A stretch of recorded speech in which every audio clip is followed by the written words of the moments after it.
আসসালামু আলাইকুম রহমতুল্লাহি বরকাতুহু। আশা করি সবাই মহান রব্বুল আলমিনের অশেষ মেহেরবানিতে ভালো আছেন। আজকে আমি আপনাদের জন্য বশীকরণের একটা সুরমা পড়া নিয়ে হাজির হয়েছি। একদম সহজ।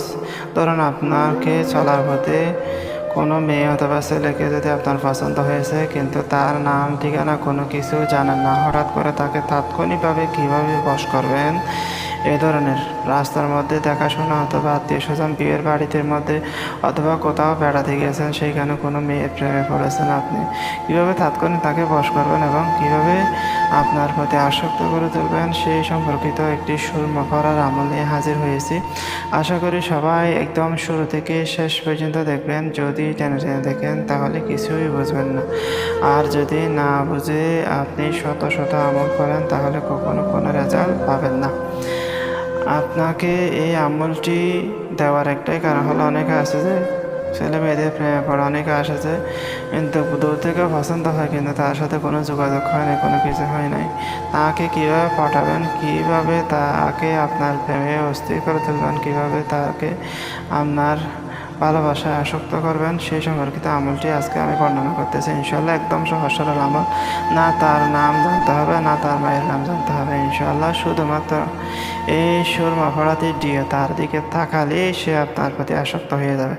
তবে অবশ্যই অবশ্যই আমলটি আমার থেকে অনুমতি নিতে হবে। আমি সেই সমস্ত ভাইদেরকে অনুমতি দেব যারা আমার চ্যানেলটি সাবস্ক্রাইব করবে, ভিডিওতে লাইক দেবে, কমেন্টে আমি লিখে নিজের নাম লিখে দেবে। ইনশাল্লাহ আমি তাদেরকে মন থেকে অনুমতি দিয়ে দেব। আজকের এই আমলটি বেশি বেশি আপনারা শেয়ার করবেন মানুষের উপকারার্থে। আপনাদেরকে আমলটি শেয়ার করার পর আরও কিছু সতর্কবার্তা দিচ্ছি। সেটা হলো, বর্তমান সময়ে ফেসবুক এবং ইউটিউবের মধ্যে হাজার হাজার ভণ্ড কবিরাজ সে গেছে। তাদের দেখলে এবং কথা শুনলে মনে হবে তারা অনেক বড় হুজুর, মোল্লা, কবিরাজ, তান্ত্রিক, কিন্তু তারা মানুষকে ধোঁকা দিচ্ছে। মানুষের কাছ থেকে টাকা নিয়ে মানুষকে ব্লক দিচ্ছে। অনেকে আছে যে ইমোর মাধ্যমে, ফেসবুকের মাধ্যমে তদবির দিয়ে থাকে।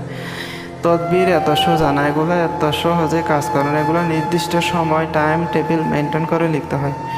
ডিজিটাল তদবিরের ডিজিটাল কোনো জীবনের মধ্যে এগুলো কাজে আসবে না। সেই জন্য আপনাকে সেটা বুঝতে হবে। ভালো মানুষের কাছে, প্রয়োজনে আশেপাশে হুজুরের কাছে যাবেন, বন্ধ থেকে দূরে থাকবেন। আল্লাহর রাস্তা আপনাদেরকে একটা কথা বলি, প্রয়োজনে আপনারা কী করবেন, ভালো হুজুরের কাছে পরামর্শ গিয়ে তদবির নেবেন, কিন্তু তারপরে পণ্ড থেকে দূরে থাকবেন। আমি অন্যদেরকে পণ্ড বলে, প্রতারক বলে আমার কাছে আসার জন্য বলতেছি না, আপনারা আমার কাছে আসবেন না। নিজের তদবির নিজেরা করবেন, আল্লাহ অবশ্যই আপনাকে সফলতা দান করবেন। এখানে আপনাকে কতগুলো শনিবার অথবা মঙ্গলবার প্রথম দোকানের সকালবেলা গিয়ে একদম প্রথম কাস্টমার আপনি দোকান থেকে একদমে কিছু সুরমা কিনে নিয়ে আসবেন। শনিবার অথবা মঙ্গলবার আপনাকে প্রথম কাস্টমার হতে হবে। আপনি যে দোকান থেকে সুরমা কিনতে গেছেন, আপনার আগে কেউ সুরমা কিনে নাই এমন হতে হবে। দোকানদার যা দাম চায়, অথবা আপনি 20 টাকা 10 টাকা যা চান তা একদমে নিয়ে আসবেন, দামাদামি করা যাবে না। কিছু সুরমা নিয়ে আসবেন। সেই সুরমার উপর আপনি আগে পিছিয়ে 10 বার দরুদ শরীফ সহ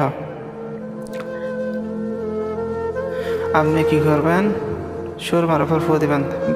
সূরা ফাতিহা পড়ার পর আপনি ছেলের নাম অথবা তার পিতার নাম, মেয়ের নাম অথবা তার মায়ের যদি না থাকে, তাহলে শুধুমাত্র ওই মেয়েটির কথা স্মরণ করে, যাকে দেখেছেন আপনি তার কথা স্মরণ করে আপনি সেই সূরা ফাতিহা 11 বার পরে 11টা ফু দিয়ে দেবেন। তারপর সেই সুরমা ধারণ করে আপনি যাকে পছন্দ করতেছেন তার সামনে হাঁটবেন, তার দিকে এক নজরে এক চোখ রেখে তার দিকে তাকাবেন।